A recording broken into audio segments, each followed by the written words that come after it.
ఉన్న బంగారాన్ని విడిపించి ఆ రోజు ఆన్లైన్ రేటుకే మేము కొంటాం. Sharma gold company. నమస్కారం, సుమన్ టీవీకి స్వాగతం.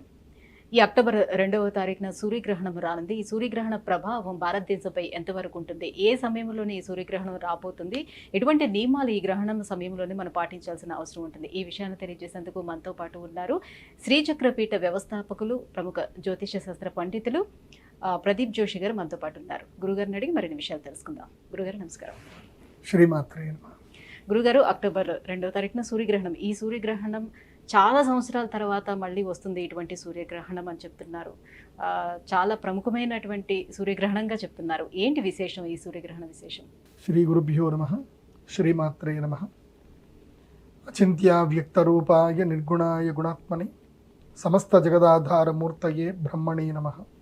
శ్రీమాత్రే. మొదలు ఈ వీడియో చూసేటువంటి సనాతన ధర్మ బంధువులందరూ, హైందవ బంధువులందరూ కూడా తప్పకుండా మన జీవితంలో మన పిల్లలకు, మన భావితరాలకు సూర్య సిద్ధాంతం అనేటువంటి ఒక గ్రంథాన్ని మనము పరిచయం చేయాలి అని గుర్తుపెట్టుకోండి. ప్రతి ఒక్కరు కూడా చదవవలసిన గ్రంథం సూర్య సిద్ధాంతం. ఇది అంటే మా తరం వరకు, అంటే మేము పుట్టే తరం, మాకన్నా ముందు తరం వరకు ఈ యొక్క పుస్తకము ఎవరికీ తెలియదు. ఇప్పుడు మీడియా పుణ్యమాని అందరికీ తెలిసింది కాబట్టి ఇప్పుడు అందరికీ ఈ యొక్క పుస్తకము PDF రూపంలో దొరుకుతుంది. మీరు గూగుల్లో ఎక్కడైనా సరే సూర్య సిద్ధాంతం PDF అని కొడితే మీకు పుస్తకం డౌన్లోడ్ అవుతుంది. ఆ పుస్తకంలో చాలా అద్భుతమైన విషయాలు ఉంటాయి. ట్రిగ్నోమెట్రీ, జామెట్రీ, గ్రహాలంటే ఏంది, గ్రహాల గతి ఏంది, ఇవన్నీ కూడా మేము చెప్పడం కాదు, సాక్షాత్తు మీరే చదువుకోవచ్చు. కాబట్టి ఇది అందరూ తెలుసుకోండి. ఎందుకు ఈ విషయం చెప్తున్నాను అంటే, ఈ అవగాహన లేనితనం, ఇది ఏంటంటే కనుక అవగాహన లేనితనం. అంటే ఇప్పుడు ప్రదీప్ జోషి ఎవరు అని అంటే, నేను MA Sanskrit, MA astrology, MSc yoga therapy, PhD in astrology ఇంత చదువుకున్నాను. నేను ఆస్ట్రాలజీలో PhD చేసి డాక్టరేట్ పట్టాని తీసుకున్నాను. 8 సంవత్సరాలు PhD చేసి 600 పేజీల పుస్తకాన్ని రాసి సబ్మిషన్ చేస్తే ఏదో అమ్మవారి దయ వల్ల, కంచి కామాక్షి అమ్మవారి దయ వల్ల డాక్టరేట్ వచ్చింది. అంటే నేను చెప్పేదానికి ఒక విఘ్నత ఉంటుంది. ఎవరు ఇష్టం వచ్చినట్టు వాళ్ళు చెప్తే వినేది, మీరు వినేటప్పుడు మీరు జాగ్రత్తగా వినాలి. ఎవరు చెప్తున్నారు, ఎవరి ద్వారా మనం నేర్చుకుంటున్నాము, ఆయన ఏం చదువుకున్నాడు, ఆయన తెలివేంటి, ఆయన గురువేంటి, ఆయన విద్యాభ్యాసం ఏంటి అని తెలుసుకొని మీరు ముందుకెళ్తే బాగుంటుంది. ఇప్పుడు సూర్యగ్రహణం సంభవించబోతుంది. ఈ సూర్యగ్రహణాన్ని ఏమంటారు అంటే రింగ్ ఆఫ్ ఫైర్ అంటారు. అంటే ఎట్లాగైతే కంకణం అనేటువంటి కంకణగ్రాస సూర్యగ్రహణం ఇది. అంటే బ్యాంగిల్ ఎట్లాగైతే ఉంటుందో అట్లా బ్యాంగిల్ లాగా సూర్యుడు కనిపిస్తాడు, మధ్యలో నల్లటి భాగం అంతా చంద్రుడు కప్పేస్తాడు. సో దీన్ని కంకణగ్రాస కేతుగ్రస్త సూర్యగ్రహణం అంటారు. దీన్ని మామూలుగా ఇంగ్లీష్ వాళ్ళు ఏంటంటే కొత్త పేరు పెట్టారు, రింగ్ ఆఫ్ ఫైర్. అంటే చుట్టూ ఫైర్ ఉంటుంది, ఫైర్ రింగ్ లాగా ఉంటుంది అని చెప్పారు. ఇది కేతుగ్రస్త కంకణగ్రాస సూర్యగ్రహణం అని దీనికి పేరు. గ్రహణాలు చాలామంది ఏంటంటే, ఇప్పుడు నేనే చెప్తాను, ఇది 6 సంవత్సరాల క్రితం వచ్చిన సూర్యగ్రహణం అని చెప్తాను. లేదండి 6 సంవత్సరాల కింద ఎక్కడ వచ్చింది, మొన్న కూడా వచ్చింది కదా, పోయిన సంవత్సరం వచ్చింది, 2012 వచ్చింది, 1979 వచ్చింది, 2004లో వచ్చింది. సూర్యగ్రహణము ప్రతి సంవత్సరము వస్తుంది. అప్పుడప్పుడు సగము సూర్యుడు అంటే ఖగ్రాస ఉంటుంది, తర్వాత పాక్షిక సూర్యగ్రహణం వస్తుంది, తర్వాత అర్ధగ్రాస సూర్యగ్రహణం వస్తుంది. సో అంటే కొంచెం కొంచెం సూర్యగ్రహణాలు ఎప్పుడైనా వస్తాయి, సంపూర్ణ సూర్యగ్రహణం కూడా వస్తుంది. కానీ నేను ఇప్పటి వరకు, అంటే నేను ఆల్రెడీ మయన్ క్యాలెండర్కి సంబంధించి హిస్టరీ చదివాను. మీరు టైమ్స్ అండ్ డేట్స్ వెబ్సైట్ కనుక చూసినా, మీరు రింగ్ ఆఫ్ ఫైర్ ఎప్పుడైందని మీరు గూగుల్ని అడిగినా చెప్తుంది. ఇది రింగ్ ఆఫ్ ఫైర్ అంటే ఎప్పుడైనా సరే సోలార్ ఎక్లిప్స్ అయినా జరిగితే అమావాస్య రోజే సోలార్ ఎక్లిప్స్ జరుగుతుంది. చాలామందికి ఈ విషయం కూడా తెలియదు. సూర్యగ్రహణం ఎప్పుడు జరుగుతుంది అని అంటే జరుగుతుంది అని అంటారు. అట్లా కాదు. సూర్యగ్రహణం ఏ రోజు జరుగుతుంది అని అంటే అమావాస్య అంత్యములో సూర్యగ్రహణం జరుగుతుంది, పౌర్ణమి మొదలులో చంద్రగ్రహణం జరుగుతుంది. ఇది చాలామందికి తెలీదు. సో చంద్రగ్రహణము తర్వాత సూర్యగ్రహణం. ఒకటి గుర్తుపెట్టుకోండి, సూర్యగ్రహణం వచ్చింది అని అంటే చంద్రగ్రహణం వస్తుంది, చంద్రగ్రహణం వస్తే సూర్యగ్రహణం వస్తుంది. ఈ రెండు తప్పకుండా వస్తాయి, ఈ రెండు రాకుండా ఉండదు. ఇప్పుడు ఈ అమావాస్యకి సూర్యగ్రహణం వచ్చింది అని అంటే నెక్స్ట్ పౌర్ణమికి తప్పకుండా చంద్రగ్రహణం రావాలి, వస్తుంది, రాకపోవడం అనేది ఉండదు. అలా రాకపోవడం అనేది వచ్చింది అని అంటే వాడు చెప్పేవాడు మూర్ఖుడని అర్థం. కాబట్టి సూర్యగ్రహణము చంద్రగ్రహణం ఎప్పుడైనా 15 రోజుల వేరియేషన్లో పక్కా వస్తాయి. దాన్ని గ్రహణ వేద కాలం అంటారు. 15 రోజుల కాలాన్ని గ్రహణ వేదం అంటారు. ఇప్పుడు సెప్టెంబర్ 18వ తారీఖు చంద్రగ్రహణం ఏర్పడింది, పాక్షిక చంద్రగ్రహణము. ఇప్పుడు ఏదైతే గనక అక్టోబర్ 2వ తారీఖు 2024వ తారీఖున మనకి కంకణగ్రాస కేతుగ్రస్త సూర్యగ్రహణం జరగబోతుంది. ఈ గ్రహణము మన భారతదేశంలో కనిపించదు. నేను మళ్ళీ చెప్తున్నాను, మన భారతదేశంలో కనిపించదు. మన భారతీయ వాసులకు ఈ గ్రహణ నియమాలు వర్తించవు. మరి ఎందుకండి ఈ వీడియో చేస్తున్నాము, ఎందుకు చేస్తున్నాం? మమ్మల్ని భయపెట్టడానిక, మీరు డబ్బులు సంపాదించుకోవడానికి అని అంటారు చాలామంది. అలా అనుకుంటే అది మీ మూర్ఖత్వం కిందకి లెక్క. ఎందుకోసమంటే ఈ గ్రహణాలు అనేటివి ఓ బిగ్ ఈవెంట్స్ అన్నమాట. కేవలం మన దేశంలో కొంతమంది మూర్ఖులకి, అర్థం కాని వాళ్ళకి మాత్రమే దీన్ని వేసుకుంటారు. కానీ ఇతర దేశాల్లో కానీ, మన భారతదేశంలో ఉండేటువంటి ప్రముఖ విజ్ఞానవేత్తలు కానీ, ప్రముఖ హిస్టరీకి సంబంధించిన ఈవెంట్స్ రాసుకుంటారు. ఇప్పుడు మైల్ స్టోన్ చెప్పుకుంటాం కదా. ఇప్పుడు నీ జీవితంలో మైల్ స్టోన్స్ ఏంటి అంటే, నేను 10th క్లాస్ పాస్ అవ్వడం ఒక మైల్ స్టోను, ఆ తర్వాత నాకు ఇంటర్మీడియట్ పాస్ అయ్యాను, అదొక నాకు మైల్ స్టోను. లైఫ్కి ఒక మైల్ స్టోన్స్ ఉంటాయి. అట్లాగే ఈ ప్రపంచ చరిత్రలో కూడా మైల్ స్టోన్ అనేటివి ఉంటాయి. ఆ మైల్ స్టోన్స్ ఏంది అనేది ఏమంటే, ఆ హిస్టరీలో ఏవైతే చేంజెస్ జరుగుతాయో, ప్రకృతిలో ఏవైతే చేంజెస్ జరుగుతాయో అవన్నీ కూడా సూర్యగ్రహణం తర్వాతనే జరుగుతాయి. అందుకే సూర్యగ్రహణాన్ని ప్రపంచ మేధావులు, ఖగోళ శాస్త్రవేత్తలు, అదేవిధంగా ప్రపంచ విపత్తుకు సంబంధించిన అబ్జర్వేషన్ చేసేటువంటి రీసెర్చర్స్ అందరూ కూడా సూర్యగ్రహణం సంభవిస్తుంది అని అంటే భయపడతారు, ఆలోచన చేస్తారు, రాసుకుంటారు, నోట్స్ రాసుకుంటారు. ఇప్పటికీ మన భారతదేశం లోపల ఆస్ట్రానమికల్ సర్వే ఆఫ్ ఇండియాలో ఏదైతుందో అక్కడ కూడా ప్రతి ఒక్క గ్రహణం డేటు టైం రాసుకున్నారు. అంటే ఎక్కడ భూమి మీద ఎక్కడ జరిగినా, ఓన్లీ భారతదేశంలో జరిగింది కదా, భూమి మీద ఎక్కడ గ్రహణం జరిగినా ఆ డేటు టైం రాసుకుంటారు. ఆ తర్వాత ఏమేం జరిగింది, ఆ గ్రహణం తర్వాత 3 months లోపల ఎలాంటి ఈవెంట్ జరిగాయి, ఎక్కడెక్కడ విపత్తులు ఏమైనా జరిగాయా, ఎలాంటి చేంజెస్ జరిగాయి. ఇప్పుడు కూడా చూడండి, నేను ఆల్రెడీ చంద్రగ్రహణం అప్పుడు చెప్పాను, చంద్రగ్రహణము జరిగిన తర్వాత తప్పకుండా సునామీ వస్తుందని చెప్పాను. ఇదిగో జపాన్లో సునామీ వచ్చింది, నిన్ననే సునామీ వచ్చింది జపాన్లో. ఎర్త్కి వచ్చింది, సునామీ వచ్చింది. జపాన్లో ఎప్పుడు భూకంపాలు వస్తాయి, కానీ గ్రహణం తర్వాత ఎందుకు రావాలి? అది నేను చెప్పినప్పుడు ఎందుకు రావాలి అని అంటే, ఇది జరుగుతుంది, ఇది ప్రకృతిలో జరగబోయి. ఇప్పుడు మన భారతదేశంలోనే ఎలాంటి సూర్యగ్రహణం దీని ఎఫెక్ట్ ఉండదని అంటున్నారు కాబట్టి, సో ఈ సూర్యగ్రహణం వెళ్ళిన తర్వాత కూడా ఎటువంటి విపత్తులు భారతదేశంలో ఉండవంటారా? అదే చెప్తున్నా, సూర్యగ్రహణము ఆచార విచారాలకు మాత్రమే భారతదేశంలో వర్తించదు. అంటే సూతకం మైల, తర్వాత గ్రహణ నియమాలు అంటే ఏంటి, దేవస్థానాలు మూసేయడము, ఇల్లు మొత్తం కడగడాలు, ఇంట్లో ఆహార పదార్థాల మీద దర్బలు వేసుకోవడాలు, అదేవిధంగా గ్రహణం ప్రారంభమయ్యే ముందు పట్టు స్నానము, విడుపు స్నానము, ఆ తర్వాత గ్రహణం కన్నా ముందు 6 గంటల ముందు భోజనం చేయకపోవడము, గ్రహణం విడిచిన తర్వాత స్నానం చేయడము, ఈ నియమాలన్నీ ఏం అవసరం ఇవి వర్తించవు. కానీ గ్రహణ ప్రభావ రీత్యా ఏవైతే గనక విపత్తులు, మార్పులు ఏవైతే సంభవించాలో అవి భూలోకంలో ఎక్కడైతే గ్రహణం కనిపిస్తుందో అక్కడ 100% ఉంటాయి, ఎక్కడైతే కనిపించదో అక్కడ 50% ఉంటాయి. అంటే ఈ గ్రహణము వల్ల ఏ రాశుల వారికి గ్రహణం సంభవిస్తుందో, అంటే కొన్ని రాశుల వారికి గ్రహణం కీడు అని ఉంటుంది. ఆయా రాశుల వారికి పర్సనల్ లైఫ్లో డిస్టర్బెన్స్లు జరుగుతాయి. ఇక్కడ ఎవరికైతే లాభం జరగాలో వాళ్ళకి లాభం జరుగుతుంది, నష్టం జరగాల్సిన వాళ్ళకి నష్టాలు అయితే జరుగుతాయి. గ్రహణము జరిగినప్పుడు భూలోక వాసులందరికీ గ్రహణ ప్రభావం అందరికీ ఉంటుంది. కనబడే చోట 100%, కనబడని చోట 50%. గ్రహణ నియమాలు మాత్రం వర్తించవు, మిగతా అన్ని వర్తిస్తాయి. అది గుర్తుపెట్టుకోండి. ఎందుకోసం అంటే ఇది ప్రకృతి రీత్యా జరగాల్సిన విపత్తులన్నీ అన్నీ జరుగుతాయి. అందుకే మీరు వృద్ధ వాసిష్ఠ సంహిత చదవండి. వృద్ధ వాసిష్ఠ సంహిత చదివితే మీకు అర్థమవుతుంది. పుస్తకాలు చదవకుండా నోటికి వచ్చింది మాట్లాడతా అంటే అది కరెక్ట్ కాదు. అది దేనికైనా ఎందుకోసం అంటే ఈ శాస్త్రము, ఈ యొక్క విజ్ఞానము, ఇది నేను పుట్టినప్పుడు పుట్ల, మా తాతలు పుట్టినప్పుడు పుట్ల, భూమి పుట్టినప్పుడు పుట్టాయి ఇవన్నీ కూడా. సో కొన్ని లక్షల సంవత్సరాల నుంచి ఈ యొక్క కల్చర్ అనేది, పద్ధతి అనేది వస్తుంది. దాన్ని మనం పాటించడం తప్ప దాన్ని వేలెత్తి చూపించే అధికారం, హక్కు మనకు లేదు. పాటిస్తే పాటించండి, లేకపోతే పాటించకండి. అయితే ఈ రింగ్ ఫైర్ సూర్యగ్రహణం వల్ల ఎలాంటి ఎఫెక్ట్ ఉంటుంది తర్వాత? మీరు అడిగినట్టుగా రింగ్ ఆఫ్ ఫైర్ రింగ్ అంటే ఆఫ్ ఫైర్. ఈ రింగ్ ఆఫ్ ఫైర్ మనకి ఏం సూచిస్తుంది? ఇప్పుడు ఉదాహరణకి మీరు మధ్యలో ఉన్నారు, మన మధ్యలో ఉన్నాం, చుట్టూ అగ్ని ఉంది అంటే అర్థం ఏంటిది? భయము అని అర్థం. అంటే చుట్టూ అగ్ని మనల్ని కమ్ముకోబోతుంది అని అర్థం.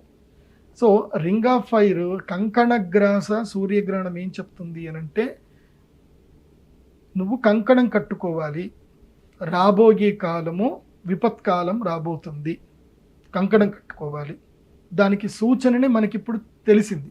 ఏది? లేటెస్ట్గా ఈ చంద్రగ్రహణం అయిపోయిన వెంటనే ఇదే సమయం లోపల గౌరవ ముఖ్యమంత్రి చంద్రబాబు నాయుడు గారు స్టేట్మెంట్ ఇచ్చారు.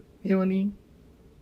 సనాతన ధర్మ బంధువులందరికీ ముఖ్య ప్రామాణికమైనటువంటి, హిందువులందరికీ ఒక వెన్నుపూస లాంటిది. శరీరానికి వెన్నుపూస ఎంత ముఖ్యమో హైందవ ధర్మానికి తిరుమల తిరుపతి దేవస్థానం అంత ముఖ్యం. తిరుమల తిరుపతి దేవస్థానం అనేది లేదంటే హైందవ ధర్మం లేనట్టు.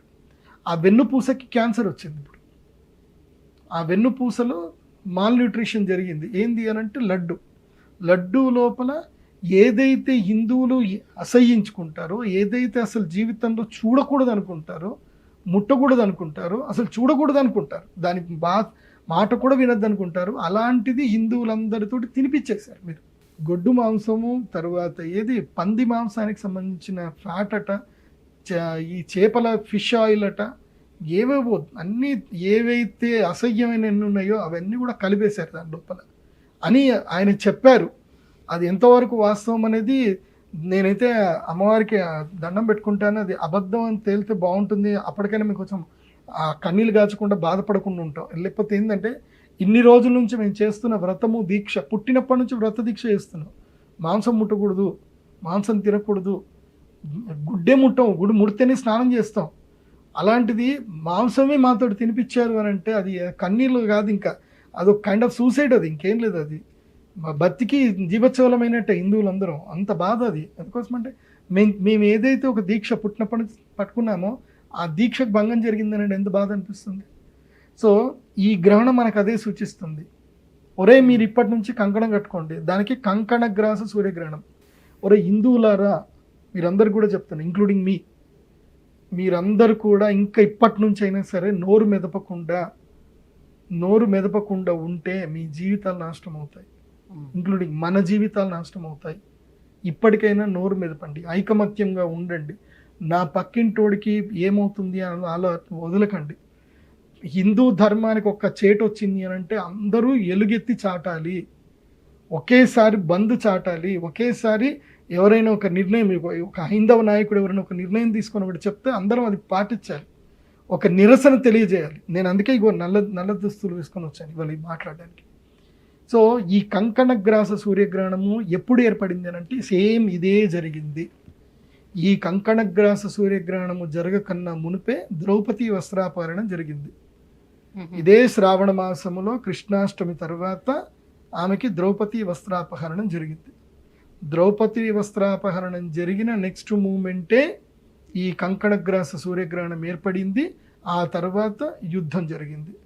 అక్షౌహిణి సేన 18 అక్షౌహిణి సేనలు వితిన్ 3 months లోపల యుద్ధం ప్రారంభమైంది. డిసెంబర్లో యుద్ధం స్టార్ట్ అయింది. 18 రోజుల్లో టోటల్ రక్తం ఏరులై పారింది కంప్లీట్గా. ఇది జరిగింది అప్పుడు కంకణగ్రాస సూర్యగ్రహణం అప్పుడు జరిగింది. ఆ కంకణగ్రాస సూర్యగ్రహణం జరిగింది కాబట్టి అప్పుడు సూర్యగ్రహణం జరిగింది. మళ్ళీ 3 నెలలకు మళ్ళీ సూర్యగ్రహణం జరిగింది. ఎప్పుడు జయద్రథుడి యొక్క తల తన తండ్రి చేతిలో పడుతుంది, అప్పుడు సూర్యగ్రహణం ఏర్పడుతుంది. ఉదయం వేళల్లోనే ఆకాశంలో నక్షత్రాలు కనిపిస్తాయి. సూర్యుడు అస్తమించే లోపల నేను వీడిని చంపకపోతే నేను ఆత్మహత్య చేసుకుంటానని అర్జునుడు ప్రామిస్ చేస్తాడు. మధ్యలోనే సూర్యాస్తమం అయినట్టుగా కనిపిస్తుంది, ఆకాశంలో నక్షత్రాలు కనిపిస్తాయి. జయద్రథుడు రిలాక్స్ అయిపోతాడు, తల తెగిపోతుంది, సూర్యగ్రహణం అయిపోతుంది. సో అదే జరిగింది. ఇప్పుడు కూడా ఈ గ్రహణము తర్వాత అతిపెద్ద భీకరమైన భయంకరమైన యుద్ధ భీతి రాబోతుంది, గుర్తుపెట్టుకోండి. ఈ యుద్ధం ఇప్పుడే రాదు, ఇది ఆ కాలము వేరు ఈ కాలం వేరు. కాబట్టి కలియుగములో అంతర్యుద్ధం ప్రారంభమవుతుంది. ఇప్పుడు అంతర్యుద్ధం ప్రారంభమవుతుంది. ఈ అంతర్యుద్ధం యొక్క ప్రభావం చేత 2045వ సంవత్సరములో భారతదేశములో ఊచకోత ఉంటుంది.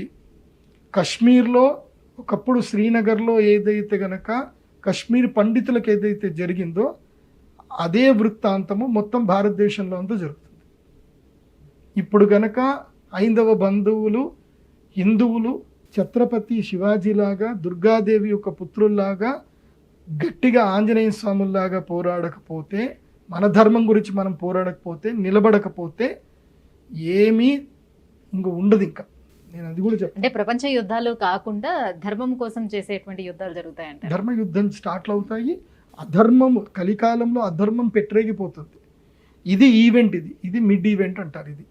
ఇది బిగ్గెస్ట్ ఈవెంట్. అంటే కలి తన యొక్క సామర్థ్యాన్ని చూపించడానికి, అంటే కలి యొక్క ముఖ్య ఉద్దేశం ఏంటంటే దైవముని మొత్తం తూడిచేయాలి.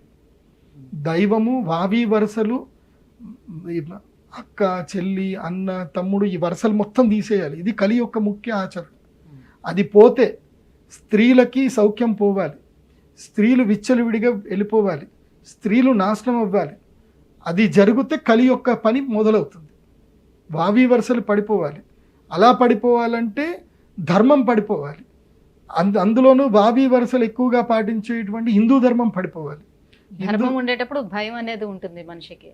ఆ ధర్మం పోతే భయం పోతుంది, భయం లేదు, ఇంకేం లేదు. ఇంకా విచ్చలవిడిగా అయిపోతారు. ఇంకా మనుషుల్లో విచ్చలవిడితనం మొదలవ్వాలి. అది కలి యొక్క ముఖ్య ఉద్దేశం. అందుకే ఊచకోత అనేది 2045కు మొదలవుతుంది. దానికి శ్రీకారం ఇక్కడ స్టార్ట్ అవుతుంది. సో ఇప్పటికే భారతదేశము 30% మొత్తము వశమైపోయింది.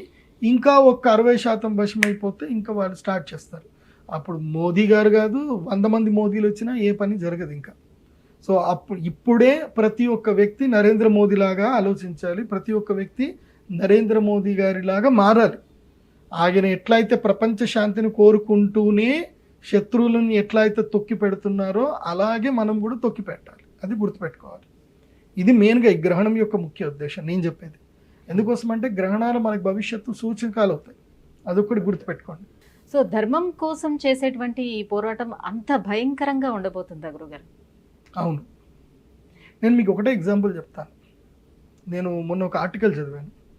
పాకిస్తాన్లో 1938 ఆ టైంలో ఒక మార్వాడి అతను మంచి వ్యాపారస్తుడు. అతనికి ఒక పెద్ద బంగ్లా ఉంది, అన్నీ ఉన్నాయి.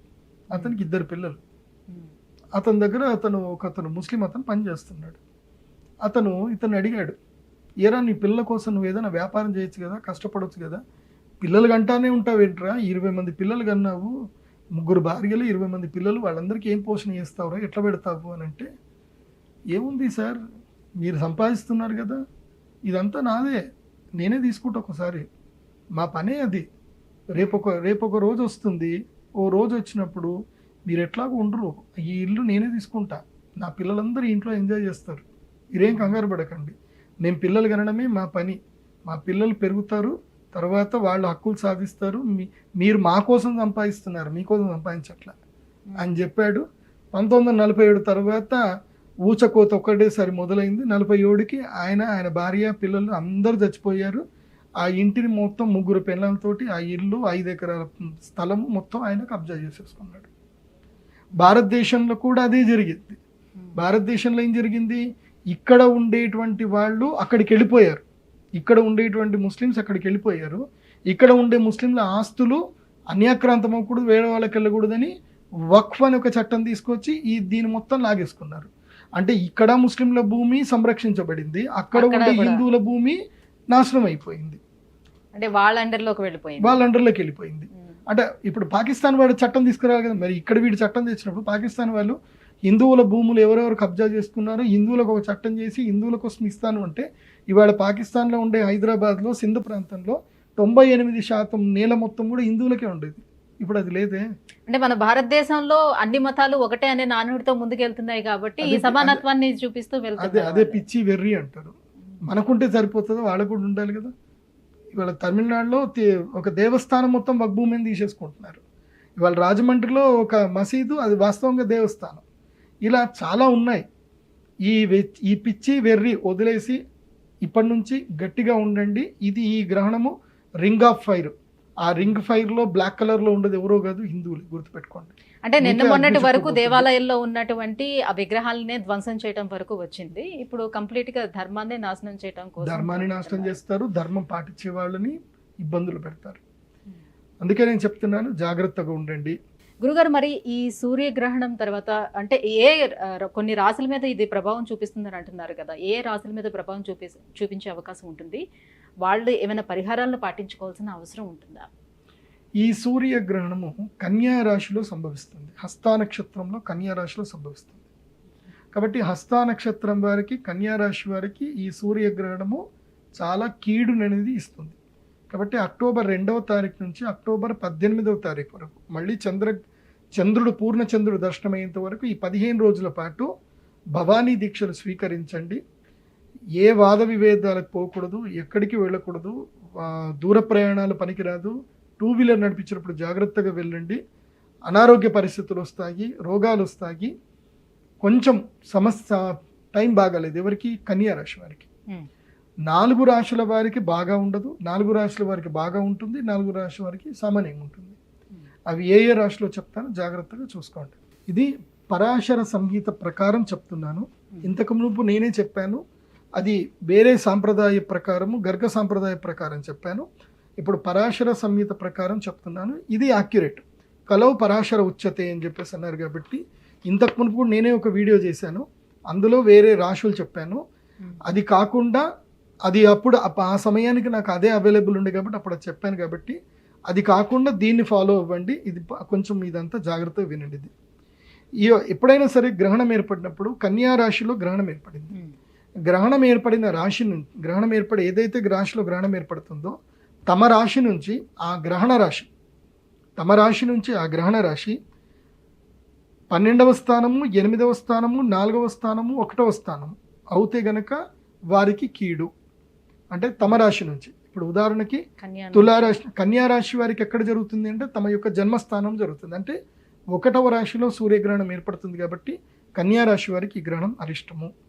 అలాగే తులారాశి వారికి తమ రాశి నుంచి 12వ రాశిలో ఈ యొక్క గ్రహణం జరుగుతుంది కాబట్టి తులారాశి వారికి కూడా ఈ గ్రహణము అరిష్టము. అదేవిధంగా కుంభరాశి వారికి తమ రాశి నుంచి 8వ స్థానములో ఈ గ్రహణం జరుగుతుంది కాబట్టి కుంభరాశి వారికి అరిష్టము.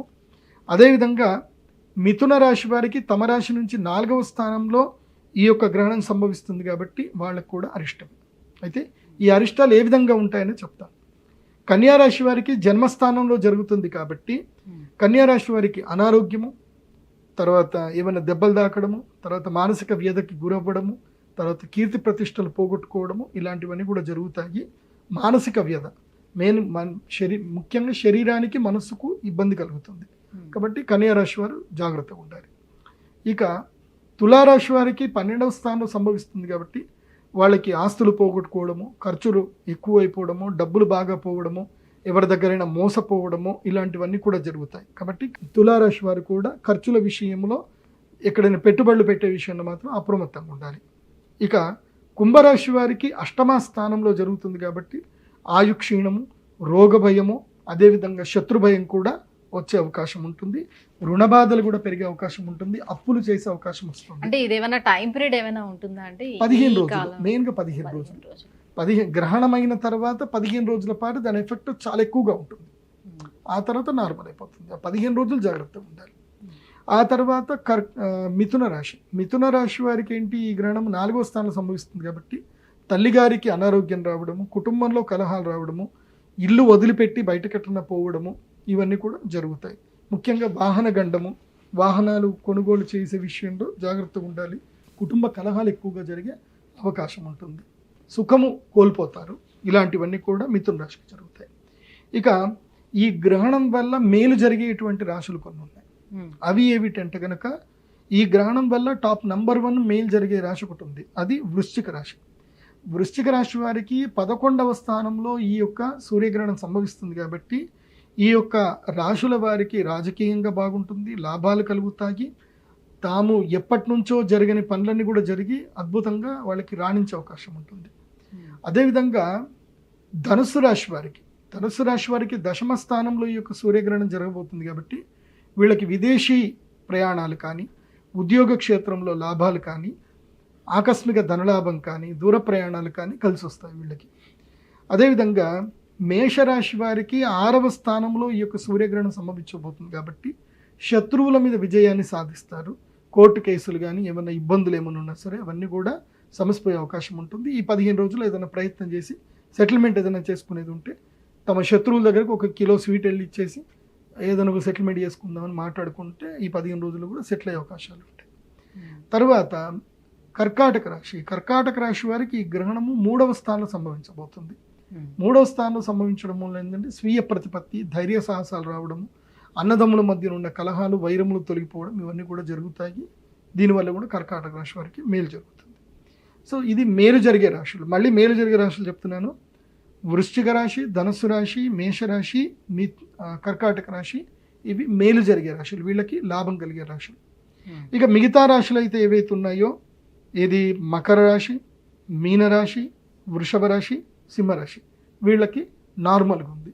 అంటే వీళ్ళు పరిహారాలు చేసుకుంటే వీళ్ళకి మేలు జరుగుతుంది, పరిహారాలు చేసుకోకుండా దుష్టులతో గెలిస్తే కీడవుతుంది. కాబట్టి వీళ్ళు కూడా భగవద్ ధ్యానం చేసుకుంటే మంచిది. గురుగారు, మరి సూర్యగ్రహణం అనేది ఏ సమయంలోనే సంభవిస్తుంది? అలాగే ఇప్పుడు చెప్పినటువంటి ఈ రాశులు ఎవరైతే నష్టపోతున్నారో సో ఆ రాశుల వాళ్ళు ఎటువంటి పరిహారాన్ని పాటించుకుంటే బయటపడే అవకాశం ఉంటుంది? ఇది కేతుగ్రస్త కంకణ ఆకార సూర్యగ్రహణం. ఇది సంభవిస్తుంది మన భారతదేశ కాలమాన ప్రకారం, అంటే మన డేట్ ప్రకారమే చెప్తున్నాను. 2 అక్టోబర్ 2024 రోజున రాత్రి 9:13 ఈ గ్రహణము బిగినింగ్ అవుతుంది. ఎండ్ వచ్చేసి 3 అక్టోబర్ 2024 3:17 AM ఇది ఎండ్ అవుతుంది. అంటే 9 నుంచి 3 వరకు ఆల్మోస్ట్ 6 అవర్స్. కానీ ద పీక్ టైం అనేది వచ్చేసి మాత్రం అంటే కంకణగ్రాస సూర్యగ్రహణం కనబడే ప్రదేశం మాత్రం మెక్సికో ప్రదేశంలో కనిపిస్తుంది. మనకి రాత్రి సమయము, అంటే మనకు రాత్రి అమెరికాలో కనిపిస్తుంది, ఉత్తర అమెరికాలో, దక్షిణ అమెరికాలోను, మెక్సికో, కెనడా ఆ ప్రాంతంలో కనిపిస్తుంది. మీరు timesandDate.com అనే ఒక వెబ్సైట్లోకి వెళ్తే కనుక ఈ కంకణగ్రాస సూర్యగ్రహణం ఎక్కడ కనిపిస్తుంది అనేది ఉంటుంది. ఈ కంకణగ్రాస సూర్యగ్రహణం కేవలం 4 నిమిషాలు మాత్రం కనిపిస్తుంది. ఆ 4 నిమిషాలు మాత్రం అద్భుతమైన పర్వకాలము. అది అర్జెంటీనాను ఎక్కడో కనిపిస్తుంది. అది మీకు timesandDate.com వెబ్సైట్లో కొడితే మీకు వచ్చేస్తుంది, గూగుల్లో కొట్టినా వచ్చేస్తుంది. Where can see that ring of fire solar eclipse అని కొడితే తెలిసిపోతుంది. సో దీని యొక్క బిగినింగ్ వచ్చేసి మన కాలమాన ప్రకారం మనం పూజలు ఎప్పుడు ఎవరైనా యజ్ఞ యాగాదులు ఏమైనా చేసుకున్నాం. ఎందుకోసం అంటే నేను గ్రహణం వచ్చిన ప్రతిసారి నేను గ్రహణ సమయంలోనే చేయాల్సిన అవసరం ఉంటుందా? గ్రహణ సమయంలోనే నేను ప్రతిసారి పూజ చేస్తాను. అది భారతదేశంలో జరిగినా ఎక్కడ జరిగినా నేను గ్రహణ సమయంలో పూజ చేస్తాను. ఎందుకోసం అంటే అది పర్వకాలం, ఇట్స్ అద్భుతమైన వండర్ఫుల్ టైం. అది ఆ టైంలో పూజ చేస్తే అద్భుతాలు జరుగుతాయి జీవితం లోపల. నేను ఆ పూజ చేయటం వల్ల ఎంతోమందికి అద్భుతాలు జరిగాయి.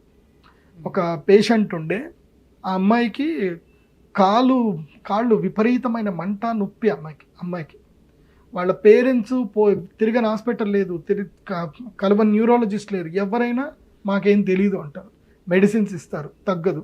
ఎప్పుడు 24/7 ఆ అమ్మాయి కాళ్ళకి ఫ్యాన్ వేసిందే ఉండాలి. 24/7 కింద కాలు పెట్టరాదు ఆ అమ్మాయికి.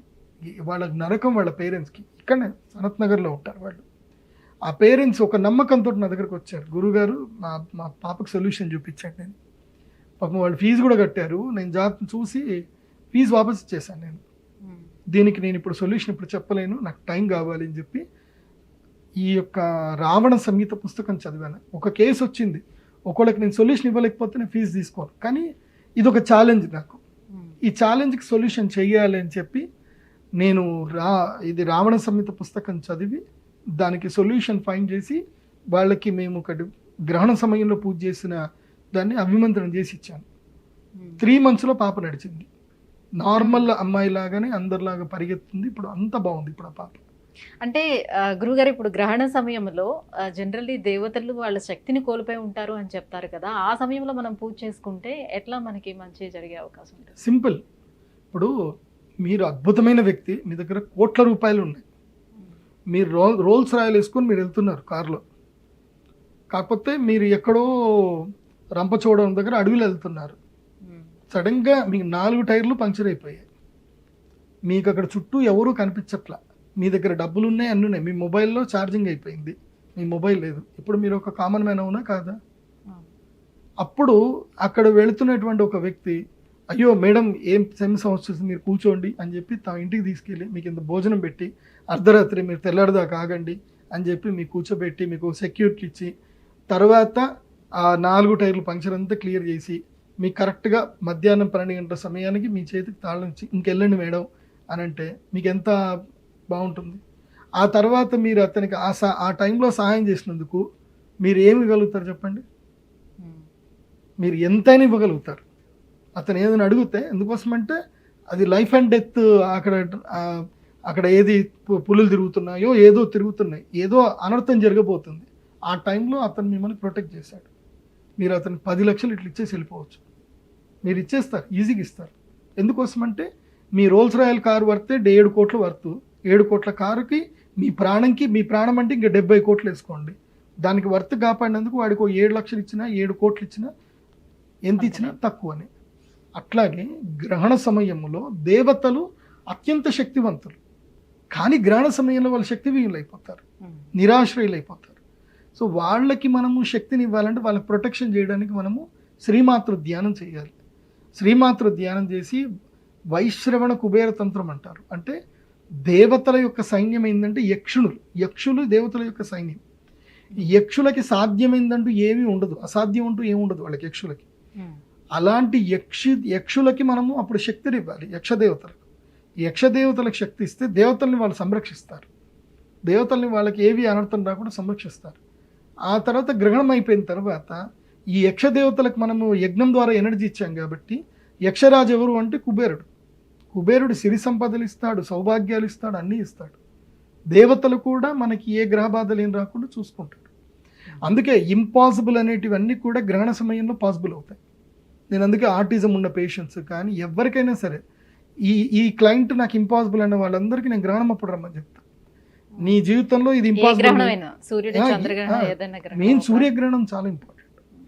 చంద్రగ్రహణం కూడా ఇంపార్టెంటే, కాకపోతే చంద్రగ్రహణం స్ట్రెంత్ కొంచెం తక్కువ ఉంటుంది, సూర్యుడికి స్ట్రెంత్ ఎక్కువ. ఎందుకోసమంటే చంద్రుడు కూడా సూర్యుడి ద్వారానే వెలుగుతాడు.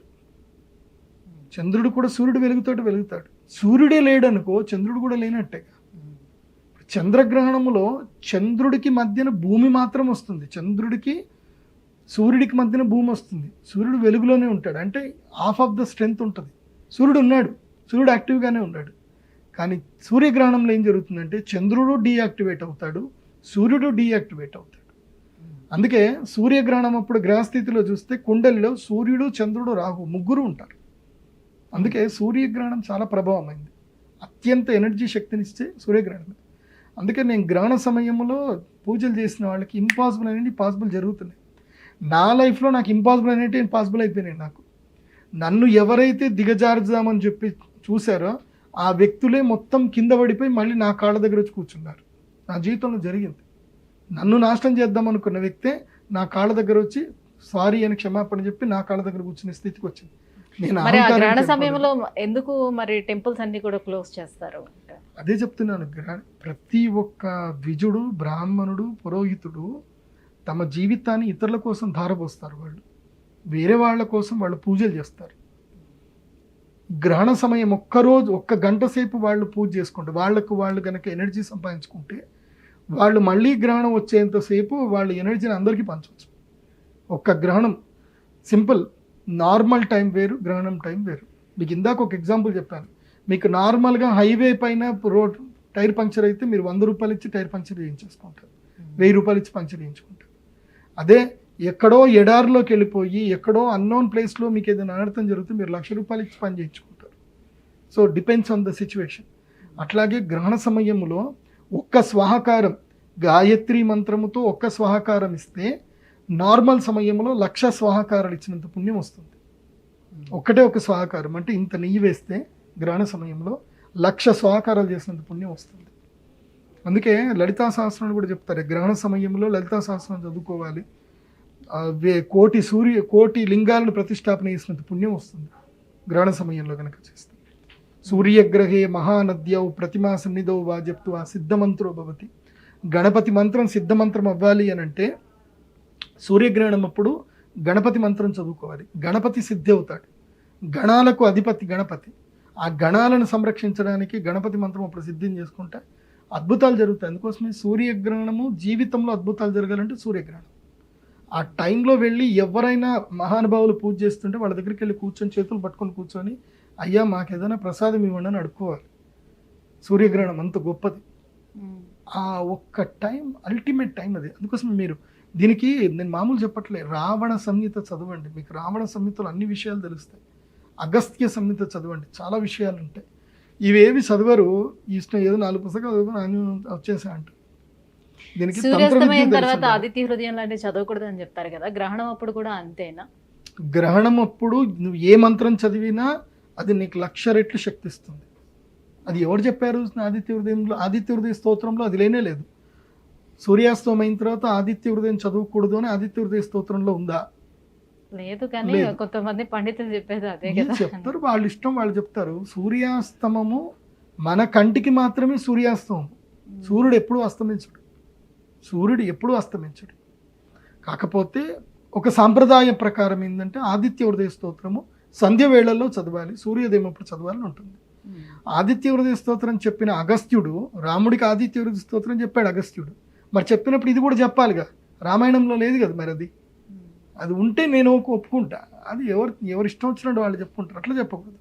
దేనికైనా ప్రమాణం అనేది ఉండాలి. ఇప్పుడు నేను రీసెర్చ్ చేశాను, నేను పిహెచ్డి సబ్మిట్ చేసేటప్పుడు ప్రతి ఒక్క దానికి రిఫరెన్స్ అడుగుతారు.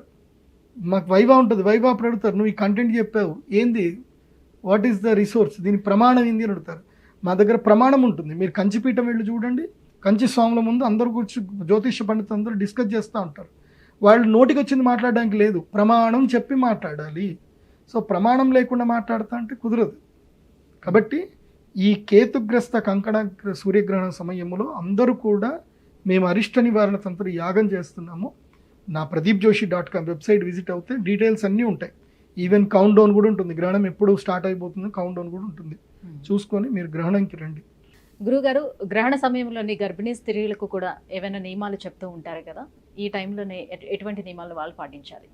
సింపుల్, ఎక్కడైతే గ్రహణం కనిపిస్తుందో అక్కడ గర్భిణీ స్త్రీలు మాత్రం తప్పకుండా ఎట్టి పరిస్థితుల్లో బయటకు రాకూడదు, ఇంట్లోనే పడుకోవాలి. ఇంట్లో ఎక్కడ వెలుతురు పడకుండా చూసి పడుకోవాలి. ఎక్కడ మెక్సికో, అమెరికా, కెనడా ఎక్కడెక్కడ కనిపిస్తుందో ఆ ప్రాంతం వారు మాత్రం తప్పకుండా గ్రహణ నియమాలు పాటించాలి. తప్పకుండా గర్భం మీద చేతులు పెట్టుకోవాలి, ఒకవైపు తిరిగి పడుకోవాలి కానీ సుషుప్తి అవస్థకి వెళ్ళకూడదు, అంటే పూర్తి నిద్రావస్థ వెళ్ళకూడదు. మెలకువనే ఉండాలి, గర్భం మీద చెయ్యి వేసి ఉండాలి, నారాయణ నామస్మరణ చేస్తూ ఉండాలి. వెలుతురు ఇంట్లో పడకుండా చూసుకోవాలి. ఆహారం తినకూడదు, పండ్లు పలహారాలు తినొచ్చు, పాల పదార్థాలు తినకూడదు, మంచినీళ్ళు తాగొచ్చు. ఇది అయితే ఇండియాలో ఉండేటువంటి వాళ్లకు గ్రహణ నియమాలు లేవు, కానీ ఈ గ్రహణ ప్రభావం, సూర్యకిరణ ప్రభావం ఎక్కడైనా ఉంటుంది. కాబట్టి గర్భిణీ స్త్రీలు ఇంట్లోనే ఉండండి. రాత్రి 8 గంటల నుంచి ఉదయం 5 గంటల వరకు ఇంట్లోనే ఉండండి, ఎక్కడికి బయటకు రావద్దు.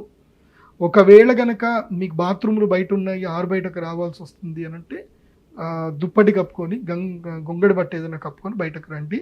కాకపోతే నేను గర్భిణీ స్త్రీలకు చెప్పేది ఏంటంటే, from the 1st month onwards అనుకోండి, కన్సీవ్ అయిన దగ్గర నుంచి 9th మంత్ ఇంకా రేపు డెలివరీ అవుతుందన్న వరకు ఉన్న గర్భిణీ స్త్రీలు అందరికీ చెప్తున్నాను, మీరు 2 అక్టోబర్ రోజున కంప్లీట్గా హౌస్ అరెస్ట్ అయిపోండి. ఎక్కడికి బయటకు వెళ్ళకండి. ఉద్యోగాలు ఏమన్నా ఉంటే మీరు మానేసేయండి, కావాలంటే ఆ రోజు లీవ్ పెట్టుకోండి. ఇండియాలో అంటే ఇంక రాత్రి వస్తుంది కాబట్టి ఇంక నిద్రించే సమయం రాత్రి అయినా ఉదయం అయినా ఆ గ్రహణ వేధ అనేది గర్భిణీ స్త్రీల మీద పడుతుంది. వేద ఉంటుంది కాబట్టి ముఖ్యంగా 7, 8, 9 నెలల గర్భం ఎవరికైతే ఉంటుందో వాళ్ళకి గర్భవేద ఉంటుంది. అది ఎక్కడ జరిగినా గర్భవేద ఉంటుంది. కాబట్టి ఎక్కడి బయటకు వెళ్ళకండి. అక్టోబర్ 2వ తారీఖు హౌస్ అరెస్ట్ అయిపోండి, ఇంట్లోనే ఉండండి, ఫోన్ దూరం పెట్టండి, చక్కగా భాగవతం పుస్తకం చదవండి. ఇంకా అంతకుమించి ఏం చేయకండి. మంచిగా పడుకోండి, మంచిగా తినండి. అన్నం తినొచ్చు, ఇండియాలో ఉండేవాళ్ళు భోజనాలు అన్నీ చేయొచ్చు, ఏదైనా తినొచ్చు, తినడానికి ఏ దోషం. వీళ్ళు నిద్రావస్థలో ఉంటారేమో కదా, 9 గంటల సమయం పడుకోండి, హ్యాపీగా పడుకోండి. సుషుప్త అవస్థలు కూడా వెళ్ళిపోవచ్చు. ఇండియాలో ఉండేటువంటి వాళ్ళు హ్యాపీగా పడుకోవచ్చు. 8 నుంచి 5 దాకా హ్యాపీగా పడుకోండి. 8 గంటలకే పడుకోండి. మీకు నిద్ర ఎప్పుడు 5 గంటల తర్వాత ఎప్పుడు మెలుగుతుంది అప్పుడు లేవండి. కాకపోతే మధ్యలో లేస్తే మాత్రం బయటకు అయితే వెళ్ళకండి. వెళ్ళాల్సి వస్తే దుప్పటి కప్పుకొని వెళ్ళండి, అంతకుమించి ఏం లేదు. కాబట్టి మేము ఆచరిస్తున్న ఈ వైశ్రవణ తంత్ర యాగములో ఎవరైనా మీ గోత్రనామాలు చెప్పించుకొని కూడా జాయిన్ అవ్వచ్చు. మళ్ళీ ఇది అనుకుంటున్నారేమో, ఇది ఏదో చెప్పి ప్రదీప్ జోషి సంపాదించుకుండే అనుకుంటున్నారేమో. నేను ₹1 సంపాదించుకునేది లేదు. మీరు పెట్టేదంతా అమ్మవారి ఆలయ నిర్మాణానికే పెడుతున్నాము. నా పర్సనల్ లైఫ్లో నేను సంపాదించుకున్న కన్సల్టేషన్ ఫీజు తోటి నేను సంవత్సరానికి హ్యాపీగా సంపాదించుకుంటున్నా. ఏది నేను వేరే రియల్ ఎస్టేట్ బిజినెస్లోనే హ్యాపీగా సంపాదించుకుంటున్నా. మీరు ఇచ్చే గోత్రనామాలు చెప్పించుకునే డబ్బులతోటి నేను నా పర్సనల్ లైఫ్ అస్సలు వాడుకోను. ఎందుకోసమంటే నాకు తెలుసు అది పెద్ద లత్త. ఆ లత్త నాకు తగ్గించుకోవాల్సిన అవసరం అయితే నాకు లేదు. మీకు ఇష్టం ఉంటే పే చేసుకొని అమ్మవారి దేవాలయ నిర్మాణమే చేస్తాం మేము. నా పర్సనల్ లైఫ్కి అయితే నేను వాడుకోను. సో ఈ సూర్యగ్రహణం ఏ ప్రాంతాల్లో అయితే వస్తుందో, ముఖ్యంగా అమెరికా వంటి దేశాల్లో ఎక్కడైతే వస్తుందో వాళ్ళు ఒకవేళ పూజలు చేయించుకోవాలని అనుకుంటే ప్రదీప్ జోషి గారి వెబ్సైట్ ఏదైతే సార్ మెన్షన్ చేశారో, సో ఆ వెబ్సైట్కి వెళ్ళి డైరెక్ట్గా అక్కడే మీరు పూజకు సంబంధించినటువంటి విధి విధానాలు కూడా ఉంటాయి, మెన్షన్ చేసి ఉంటాయి. సో దాని ప్రకారము ఫాలో అవ్వచ్చు.